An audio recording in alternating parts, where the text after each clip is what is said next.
My name is C.Hopping. This is my speech lab for the Persuasive Speech for Union University Public Speaking course. The title of my speech is Appropriate Behavior in the Workplace.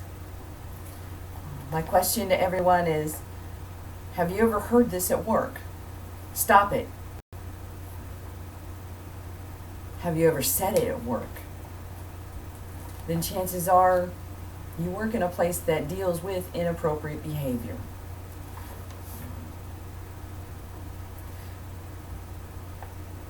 Inappropriate behavior can take many forms, and it can do a lot of damage to your workplace and to you. That is why I want to focus this on, I want to talk to you about maintaining appropriate behavior in your workplace so that the culture of your environment does not spiral down into bullying and harassment, because eventually inappropriate behavior will lead to that. There are 3 areas that I really like to focus on. The 3 areas I will be addressing are how to keep the workplace appropriate, how do you return your workplace to appropriate behavior once it's become inappropriate for a period of time, and finally, the importance of maintaining a healthy environment, a healthy, appropriate workplace. First of all, what is appropriate? According to the Commissioner's Guide in the Northern Territory, appropriate workplace behavior is behavior that is respectful, fair, professional, and courteous. I know everybody's going, yes, that's my workplace. No, it isn't always. It is great when you have a workplace that has all of those qualities, because what that does is that gives you a lot of freedom. You like going to work. You don't mind doing overtime. You don't mind being there. You really like being around your coworkers. However, most employment today deals with some type of inappropriate behavior. A few of these types can be of a lesser value, shall we say. They're not as threatening as like harassment or bullying. However, they are still causes for alarm.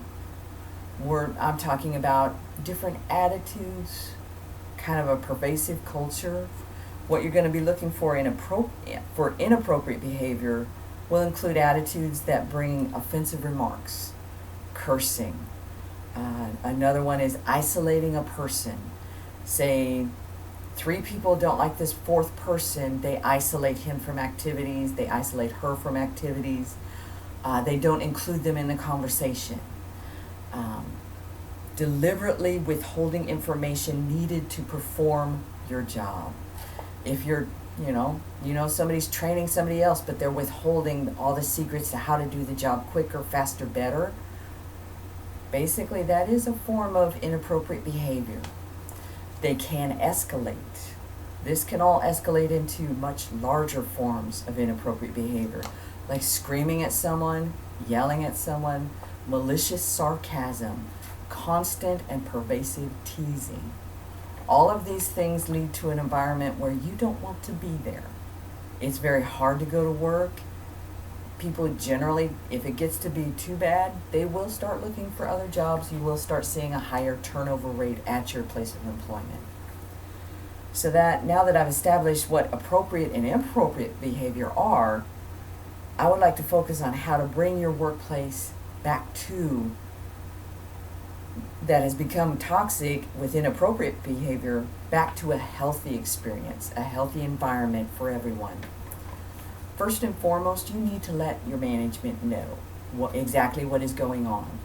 Let them know if there is a attitude, if there is just a general feeling, and definitely let them know if someone is withholding information. That way you're not doing your job. You can be written up or fired for it. You need to let your managers know. You need to have an open door policy with them. They can't do anything to help you if they don't know.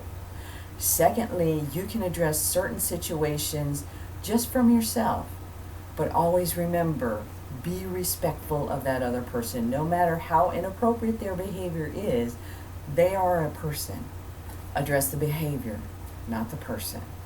If someone is screaming or yelling at you, address the screaming and yelling, not the person. Let them know I don't like being screamed or yelled at. You know, it's not they're a bad person, they're not doing something that's making you very uncomfortable. Be vigilant in keeping up your standards for appropriate behavior. A pervasive behavior in workplaces now are dirty jokes, foul language. If you address this issue with certain people, say like, I go up to you and I say, I really don't want to hear a bad joke out of you. You know, I really don't like hearing jokes like that. And then the next day I tell you an inappropriate joke. That's not being very vigilant. You need to keep your vigilance up. You need to help train them back to the appropriate side. This is for you as well as for them. The third, last but not least, I want to show you the main reason for fighting for a healthy and appropriate environment. The biggest reason is that you spend the majority of your day not at home, not on the recreation field. You spend the majority of your day at work. If you work in a place that is healthy and people are professional and they all treat each other with respect, you don't mind spending most of your day at work. However, if you work in an environment that is degrading or inappropriate and you feel awful when you get off work, you really don't want to go to work. Because you are there for the majority of your day, it really helps to have a good, appropriate, healthy environment. You can grow with the company, you can grow with yourself. They can become like a second family.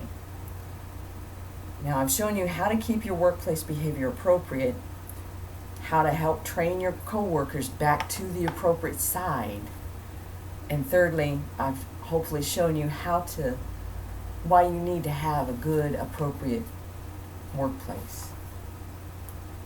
It's important to keep your workplace appropriate and be the guardian so that it doesn't spiral into a toxic environment. Just remember, we decide what kind of environment and behavior we will tolerate. It's up to us to keep our workplace healthy, and it's up to us to keep it safe. That is my challenge to you. Thank you.